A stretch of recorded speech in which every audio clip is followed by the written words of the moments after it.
देवळालीत विजेच्या धक्क्याने गायीचा मृत्यू, नागरिकांमध्ये संताप। देवळाली कॅम्प परिसरातील मिठाई स्ट्रीट येथे सोमवारी 6 जुलै रोजी कॅन्टोन्मेंटच्या स्ट्रीट लाईटच्या विद्युत खांबात वीज प्रवाह उतरल्याने एका गायीचा जागीच मृत्यू झाल्याची धक्कादायक घटना घडली।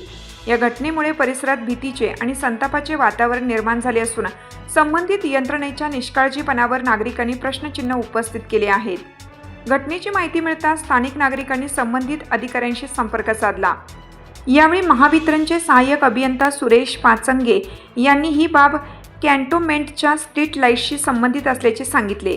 तसेच कॅन्टोन्मेंट कर्मचाऱ्यांनी 16 जून रोजी ट्री कटिंगसाठी दिलेल्या पत्राचा उल्लेख करून जबाबदारी टाळण्याचा प्रयत्न केल्याचा आरोपही करण्यात आला। दरम्यान या प्रकरणाबाबत कॅन्टोन्मेंट बोर्डाचे अधिकारी स्वप्नील क्षत्रिय यांच्याशी संपर्क साधण्याचा प्रयत्न करण्यात आला, मात्र त्यांनी फोनला प्रतिसाद दिला नसल्याचे सांगण्यात आले। सार्वजनिक ठिकाणी विद्युत प्रवाह उतरून मुक्या प्राण्याचा मृत्यू झाल्याने संबंधित यंत्रणेच्या सुरक्षिततेच्या उपाययोजनांवर गंभीर प्रश्नचिन्ह निर्माण झाले आहे। या घटनेची सखोल चौकशी करून जबाबदारांवर कारवाई करावी, तसेच भविष्यात अशा घटना टाळण्यासाठी तातडीने उपाययोजना कराव्यात अशी मागणी नागरिकांकडून होत आहे। चालू घडामोडींच्या अपडेट जाणून घेण्यासाठी आपल्या लोकप्रगती वार्ता चॅनलला सबस्क्राइब जरूर करा। बेल आयकॉनवर क्लिक करा आणि रहा अपडेट।